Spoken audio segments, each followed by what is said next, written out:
അനസ്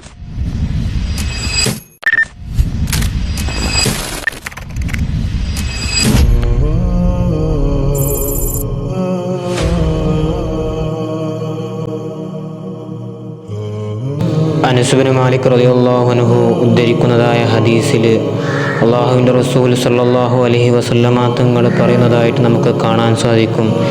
ഈ ദിക്ർ 70 തവണ ജുമഅക്ക് ശേഷം ആരെങ്കിലും ചൊല്ലിയാൽ കടലിൻ്റെ തിരമാലകൾക്ക് തുല്യം കടമുള്ളവനാണെങ്കിലും ശരി, അവൻക്ക് അള്ളാഹു മറുസഹായം നൽകുന്നതാണ് എന്ന് ഈ ഹദീസിൽ നമുക്ക് കാണാൻ സാധിക്കും.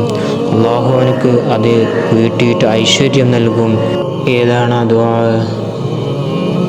അല്ലാഹുമ്മ ക്ഫിനി ബിഹലാലിക അൻ ഹറാമിക വഅഗ്നിനി ബിഫദ്ലിക അമ്മൻ സിവാക. അള്ളാഹു നമ്മുടെ കടങ്ങളിൽ നിന്നൊക്കെ അള്ളാഹു സലാമത്ത് നൽകി അനുഗ്രഹിക്കട്ടെ. ആമീൻ.